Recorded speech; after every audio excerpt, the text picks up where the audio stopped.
So everyone, and welcome back to another episode of Attack on Titan. But before I talk about this and possible spoilers, here's an artist promotion right here.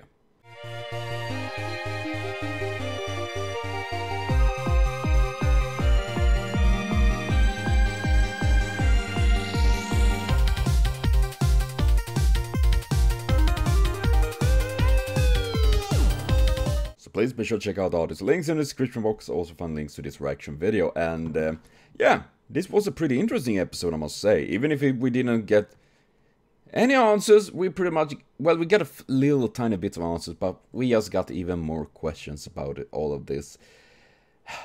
I really did like that we got to see in more about Reiner, about why he is like he is. That is pretty much, as I think, is that it's all about him living into the role so much that he thinks that is his true self. He's like a person that trying to be someone that they not that they know that they are not, and that I mean it's so hard that they believe. Like for those that have been playing Final Fantasy VII, I shouldn't don't need to put up a spoiler alert, but I do it anyways in case, like, spoiler alert! Because in Final Fantasy VII, Cloud is a former soldier. He have done quite a lot of things. He's been really cool and badass with all his sword and all of that. But it is, as we get revealed in the game later on, is that is not actually Cloud's memory. Or rather, he took the memories, so to speak, of another guy that I don't remember the name on, that was a real soldier, the one with the big buster sword. And somehow he, it could have been affected by the weird things that are going on in general, but he got this memory, he played it so much in his mind that he thought he was a soldier, he was the big guy, the main character. But in fact, he was actually just a normal little soldier guy. He was there, but he was just a little guy, you know, with my little machine gun and all of that. He wasn't some outstanding elite troop. But he played his memory so much that he soon to believe that it was him. And when people like Tifa, when I say it like that, I just think of my cat. No, you can wait. That remembers, of course, what really happened. And Cloud wasn't there. And I think that is something that is similar with Reiner, that he takes on these identities and forming this personality, these memories, and it's just getting even more harder for him to disengage in between what, this, as we can say, the soldier and the warrior. And I think that is really interesting, because it is actually things that do happen with people, that their memories, I don't know the name of it. It probably is some scientific name that sounds really cool for it, but I actually tried to Google on it, but I didn't find anything. I'm bad. But yes, and I think that is quite interesting, adding to Reiner's character, making more sense why he, for example, saved Connie and all of that. Because that wasn't the warrior, that was the soldier that wanted to save his friend, his brothers in arm and all of that. And I think that is seriously some, makes me wonder so much. And then we have Bertolt, that seemed to be more in, like, he always been like, you know, the quiet shadow and all of that.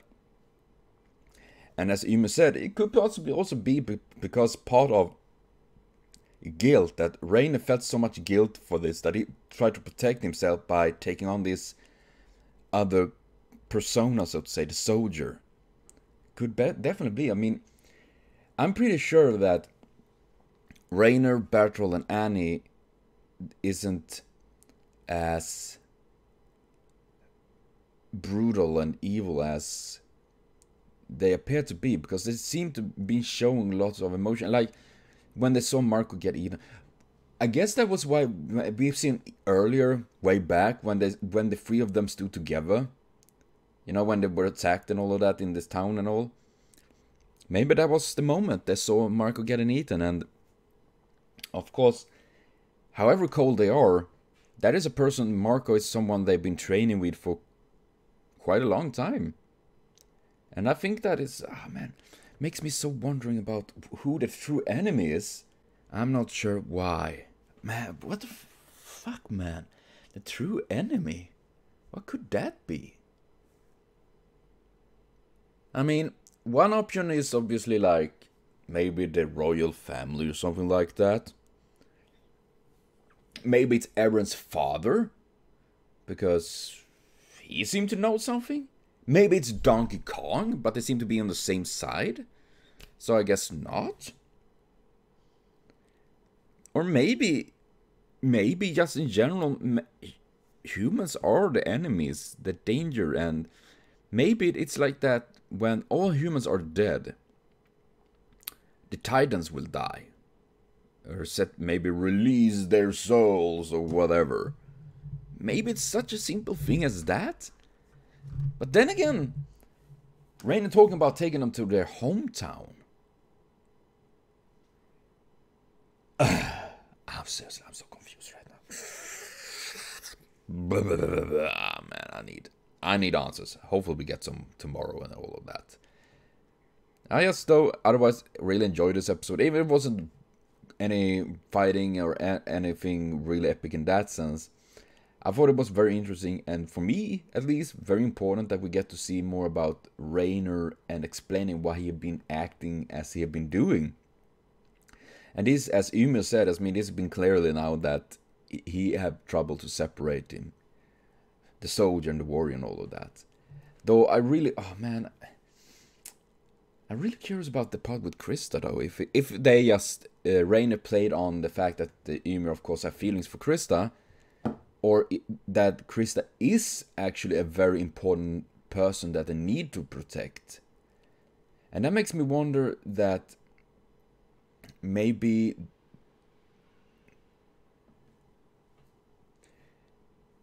they're working for some noble family or something like that.